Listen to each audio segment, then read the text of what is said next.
স্বার্থপর রে, বড়ই স্বার্থপর।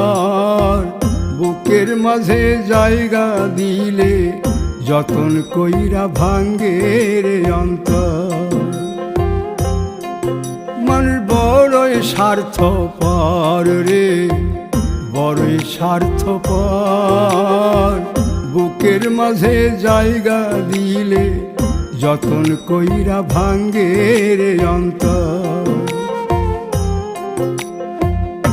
অচিনা এক জংলা পাখি যতন কইরা বুকে রাখছি, বুকের পাজর ভাঙ্গা সে যে সাজায় অন্যের ঘর রে, সাজায়